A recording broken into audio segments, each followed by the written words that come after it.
लखनऊ के व्यापारी व्यापार मंडल के कार्यालय पर एक कार्यक्रम का आयोजन किया गया, जिसमें विजय शुक्ला ने सदस्यता ली। राष्ट्रीय अध्यक्ष अरुण मिश्रा द्वारा उनको प्रदेश उपाध्यक्ष मनोनीत किया गया, जिसमें उनको मनोनीत पत्र देकर माला पहनाकर सदस्यों द्वारा बधाई दी गई। मीडिया से बात करते हुए राष्ट्रीय अध्यक्ष द्वारा बताया गया कि हमारा संगठन 18 साल पुराना है। हमारा संगठन किसी भी पदाधिकारी से कोई भी सदस्यता शुल्क नहीं लिया जाता है। हमारे संगठन द्वारा कोई भी कार्य होता है उसका सहयोग हम आपस में ही करते हैं। साथ ही मीडिया से बात करते हुए उन्होंने 20 मई को होने वाले महापर्व को लेकर लोगों से अपील की, ज्यादा से ज्यादा लोग मतदान करें और लोगों को भी मतदान करने को कहें। उन्होंने कहा कि अपना वोट किसी को भी दे, लेकिन अपने वोट को खराब न होने दे। आए लखनऊ से देखते हैं हमारे संवाददाता की एक खास रिपोर्ट। आज का कार्यक्रम है, कार्यक्रम का मुख्य उद्देश्य क्या है और किस पद पे भाई साहब को नियुक्त किया गया? व्यापार मंडल का मुख्य उद्देश्य जो है व्यापारियों को एक करना और उनको उनकी जिम्मेदारी समझाना। हम लोग जो दलाल और सरकार के आश्रित हैं, तो व्यापार से ही सारी दुनिया है।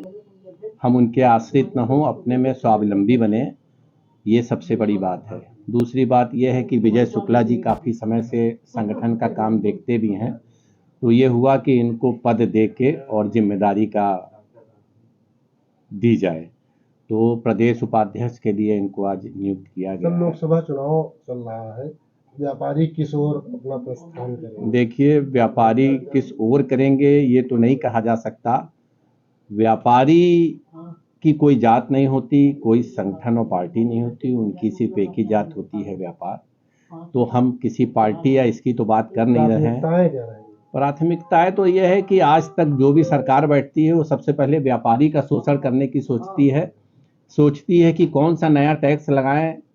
तो हम लोग किसी सरकार से बहुत अच्छी उम्मीद तो नहीं रखते हैं, लेकिन ये चाहते हैं कि हम लोग अपने में एक हो के एक ऐसी चीज करें कि सरकार को भी मेरे आगे झुकना पड़े। और दूसरी चीज ये है कि व्यापार मंडल के नाम पे तमाम चल रहे हैं, देखते हैं किसकी सरकार आ रही है, तुरंत वहां जाके घुटना टेक के व्यापारी नेता अपने को उसमें शामिल कर लेते हैं, भले ही पार्टी चाहे या न चाहे, इसलिए कि उनकी दुकान चलती रहे, दलाली चलती रहे। जहां से व्यापारी नेता जो है लोकसभा का चुनाव लड़ रहे हैं, क्या व्यापार मंडल वहां पे समर्थन है? आगे उसकी कोई रणनीति ऐसी नहीं है।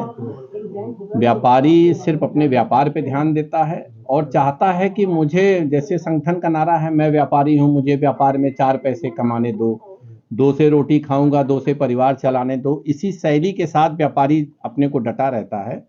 बाकी उसका कोई मेन टारगेट नहीं है कि हम राजनीति करें या राजनीति में आएं। ये तो जो बड़े बड़े पूंजीपति और हो जाते हैं, वो सोचते हैं कि हमको नीली बत्ती लाल बत्ती मिल जाए और हम ऐश करें, उसके नाम पे और पैसे वाले बने। जनरल तौर पे व्यापारी की ऐसी सोच नहीं है और इन सोच वाले व्यापारियों के साथ हम लोग नहीं हैं। व्यापारी व्यापार मंडल की पहल पर अमीनाबाद पार्किंग स्थल का निर्माण किया गया था, यहाँ पे विशेष प्रयास पे। तो आगे की क्या मतलब एजेंडा, आगे का कौन सा ऐसा कार्य है जो आपने निर्धारित कर रखा है? देखिए, जब जो हम लोग की समस्या थी, अभी उसका कायदे से निराकरण नहीं हुआ है, तो आगे हम लोग किसी चीज में भी हाथ नहीं डालेंगे। खाली व्यापार कैसे हो इस पे ध्यान देंगे। जैसे ऑनलाइन के चलते काफ़ी हद तक बाजार खत्म हो गया है, व्यापारी बहुत परेशान है। ये सब का ध्यान रखते हुए हमारे व्यापारी कैसे 2 रोटी कमा के खा लेंगे, इस पे ध्यान देना है। और हमारे संगठन में, हमारे नहीं, व्यापारी व्यापार मंडल संगठन में जो है, ये सब चीज़ों का बहुत ध्यान रखा है। के तौर पर नियुक्त किया गया है, बड़ी जिम्मेदारी आपको मिली है, क्या कहना चाहेंगे, कैसे व्यापारियों की सेवा पूर्ण ढंग से करेंगे? हमारा संगठन शुरू से व्यापारियों का सपोर्ट करता हुआ आया है और आगे करता रहेगा। हम लोग निरंतर साथ में, कोई भी दुख सुख कोई बात होगी, हम लोग सब निरंतर साथ। सर, क्या सोच के जो है व्यापार मंडल में आप आए? नहीं, हम लोग शुरू से लगे रहे, तो भाई साहब ने आज उस जिम्मेदारी को जो है मीडिया के तौर पे दे दिया। बाकी हम लोग साथ में भाई साहब के नेतृत्व में काम करते रहे। काफी दिनों से आप जुड़े हुए संगठन से, कुछ समस्याएं होंगी, तो प्राथमिकता आपकी क्या रहेगी? समस्याएं जितना हो सकता है, हम लोग जो भी दिक्कत आती है उसके लिए हम लोग लड़ते हैं और आगे रहते हैं और आगे रहेंगे।